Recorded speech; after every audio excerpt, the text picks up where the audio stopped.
16वां अध्याय। वंदी जन द्वारा महाराज पृथु की स्तुति।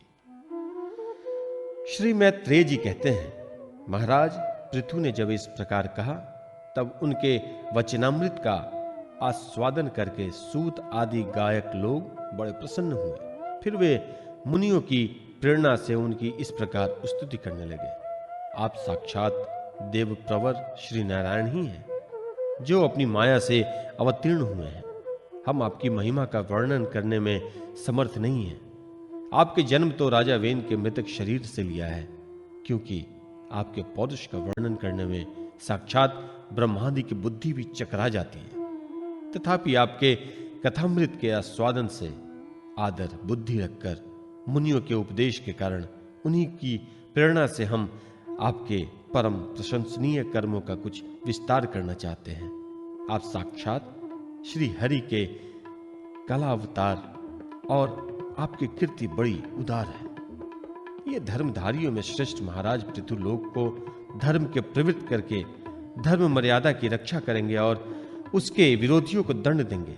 ये अकेले ही समय समय पर प्रजा के पालन पोषण और अनुर्जन आदि कार्य के अनुसार अपने शरीर में भिन्न भिन्न लोकपालों की मूर्तियों के धारण करेंगे तथा यज्ञ आदि के प्रचार द्वारा स्वर्गलोक और वृष्टि की व्यवस्था द्वारा भूलोक दोनों का ही हित साधन करेंगे। ये सूर्य के समान अलौकिक महिमान्वित प्रतापवान और समदर्शी होंगे। जिस प्रकार सूर्य देवता 8 महीने तपते रहकर जल खींचते हैं और वर्षा ऋतु में उसे उड़ेल देते हैं, उसी प्रकार ये कर आदि के द्वारा कभी धन संचय करेंगे और कभी उसका प्रजा के हित के लिए व्यय कर डालेंगे। ये बड़े दयालु होंगे। यदि कभी कोई दीन पुरुष इनके मस्तक पर पैर भी रख देगा तो भी ये पृथ्वी के समान उसके इन अनुचित व्यवहार को सदा सहन करेंगे।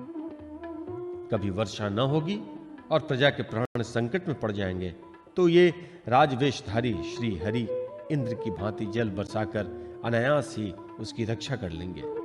ये अपने अमृत में मुखचंद्र की मनोहर मुस्कान और प्रेम भरी चितवन से संपूर्ण लोकों को आनंद मग्न कर देंगे। इनकी गति को कोई समझ न सकेगा।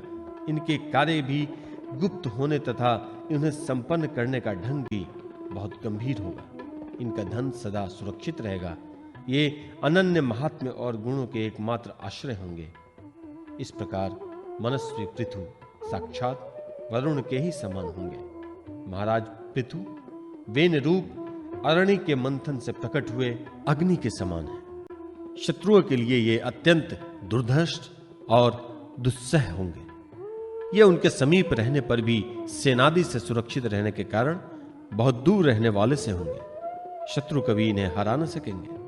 जिस प्रकार प्राणियों के भीतर रहने वाला प्राण रूप सूक्ष्मात्मा शरीर के भीतर बाहर के समस्त व्यापारों को देखते रहने पर भी उदासीन रहता है, उसी प्रकार ये गुप्तचरों के द्वारा प्राणियों के गुप्त और प्रकट सभी प्रकार के व्यापार को देखते हुए भी अपनी निंदा और स्तुति आदि के प्रति उदासीनवत रहेंगे। ये धर्म मार्ग में स्थित रहकर अपने शत्रु के पुत्र को भी दंडनीय न होने पर कोई दंड न देंगे और दंडनीय होने पर तो अपने पुत्र को भी दंड देंगे। भगवान सूर्य मानसोत्तर पर्वत तक जितने प्रदेश को अपनी किरणों से प्रकाशित करते हैं, उस संपूर्ण क्षेत्र में इनका निष्कंटक राज्य रहेगा। ये अपने कार्यों से सब लोगों को सुख पहुंचाएंगे, उनका रंजन करेंगे। इससे उन मनोरंजात्मक व्यापारों के कारण प्रजा इन्हें राजा कहेंगी।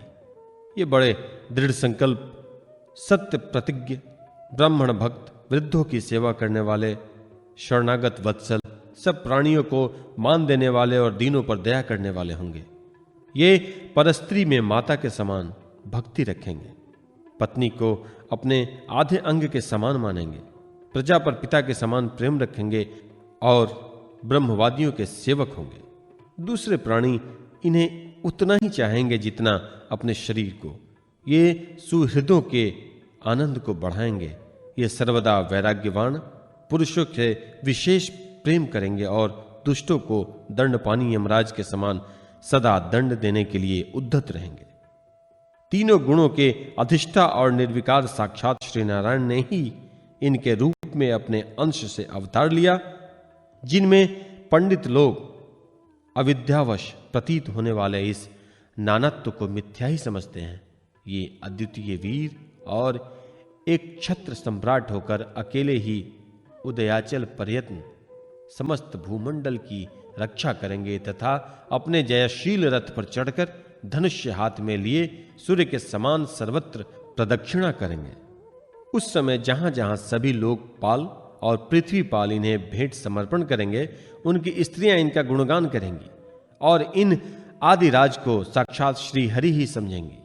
ये प्रजापालक राजाधिराज होकर प्रजा के जीवन निर्वाह के लिए गोरूप धारणी पृथ्वी का दोहन करेंगे और इंद्र के समान अपने धनुष के कोनों से बातों की बात में पर्वत को तोड़ फोड़ कर पृथ्वी को समतल कर देंगे। रणभूमि में कोई भी इनका वेग नहीं सह सकेगा।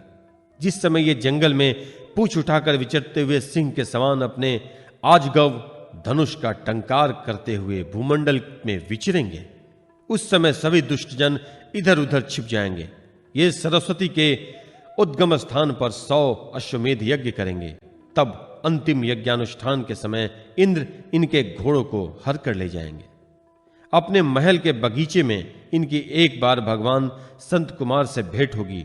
अकेले उनकी भक्तिपूर्वक सेवा करके ये उस निर्मल ज्ञान को प्राप्त करेंगे जिससे परब्रह्म की प्राप्ति होती है। इस प्रकार जब इनके पराक्रम जनता के सामने आ जाएंगे, तब ये परम पराक्रमी महाराज जहां तहां अपने चरित्र की ही चर्चा सुनेंगे। इनकी आज्ञा विरोध कोई भी न कर सकेगा तथा ये सारी दिशाओं को जीतकर और अपने तेज से प्रजा के क्लेश रूप कांटे को निकालकर संपूर्ण भूमंडल के शासक होंगे। उस समय देवता और असुर भी इनके विपुल प्रभाव का वर्णन करेंगे।